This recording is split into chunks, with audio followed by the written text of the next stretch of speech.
क्या कुछ हुआ है अंतर्राष्ट्रीय बाजारों में और आज किन ट्रिगर्स पर रखनी है नजर, पूरी डिटेल्स लेकर मेरे सहयोगी दीपांशु इस वक्त मेरे साथ स्टूडियो में जुड़ चुके हैं। दीपांशु, मॉर्निंग। इक्विटी स्पेस से तो अच्छी खबर है, कमोडिटी बाजार में लग गई है आग।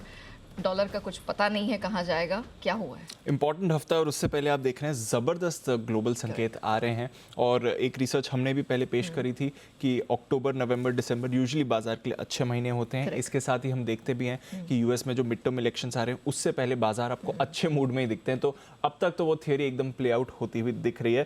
अक्टूबर का आज आखिरी दिन है, बट ऑफकोर्स हम देख रहे हैं नए हफ्ते की शुरुआत है और हफ्ते की शुरुआत में और क्या चाहिए अगर आपको SGX 1% ऊपर 18,000 के लेवल पर दिख रहा है और बाकी सारे एशियन मार्केट्स में भी आपको बहुत ही दमदार संकेत आते हुए दिख रहे हैं। तो बहुत ही बढ़िया मूड में आपको ग्लोबल बाजार दिखेंगे और बहुत ही अहम हफ्ता है बाजार के लिए, क्योंकि एक तो मंथ एंड और फिर नए महीने की शुरुआत है, तो बहुत सारा डेटा आता है। हमारे बाजार के लिए भी आएगा, ग्लोबली भी मार्केट्स के लिए आएगा।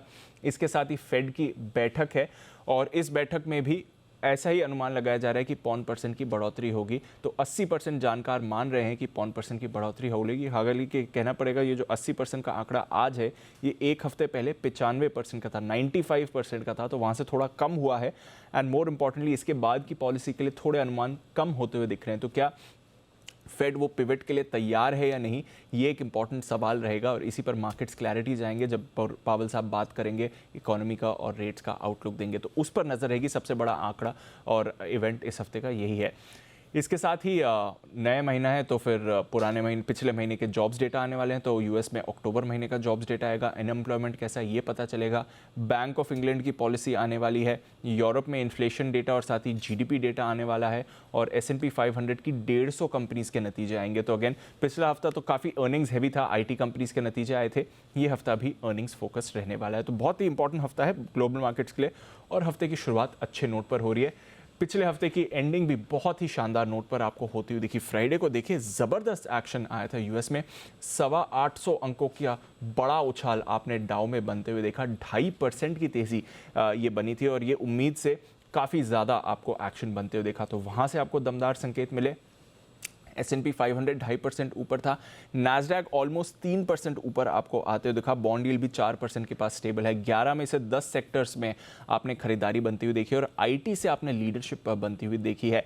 एप्पल के शानदार नतीजे थे जो हमने आपको फ्राइडे मॉर्निंग को ऑलरेडी बता दिया था कि बाजार अब इसको फैक्टर इन करेगा। 7.5% का उछाल आपने एप्पल के शेयर पर देखा। तो उसकी वजह से आप देख सकते हैं कि सेंटिमेंट में कितना सुधार आया, इंडेक्स को कितना एक्शन मिला। बाकी नतीजे थोड़े मिले जुले जरूर थे। अमेजॉन हालांकि ऑलमोस्ट 7% टूटा था क्योंकि इनकी गाइडेंस वीक थी, बट क्योंकि एप्पल की इतनी शानदार रैली थी तो फिर बाकी IT स्टॉक्स में भी आपने ज़बरदस्त एक्शन देखा और वहीं से तेज़ी बनी। इसके साथ ही ट्विटर, इलॉन मस्क साहब का टेक ओवर पूरा हो गया है और ट्विटर डीलिस्ट हो चुका है। तो अब ट्विटर US एक्सचेंजेस पर ट्रेड नहीं करेगा। इसके साथ ही लगातार चौथी साप्ताहिक बढ़त आपने डाउ में बनती हुई देखी। पिछले हफ्ते की बात करें तो 0.6% ऊपर डाउ था, S&P 500 4% और नास्डैक भी 2.25% ऊपर रहा। तो बहुत ही बढ़िया हफ्ता रहा है ग्लोबल मार्केट्स के लिए और US मार्केट्स के लिए भी।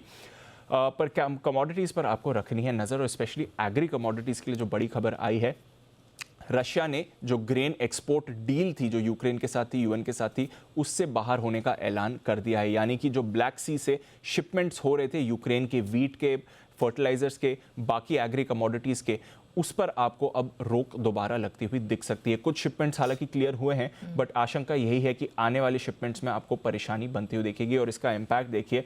गेहूं 5.5% ऊपर है 2.5 हफ्ते की ऊंचाई पर, मक्का 3 हफ्ते की ऊंचाई पर है और सोयाबीन भी 1 महीने के ऊपरी स्तर पर आते हुए दिखा है। तो एग्री कमोडिटीज़ में वापस उछाल आपको आने के पूरे संकेत दिख रहे हैं।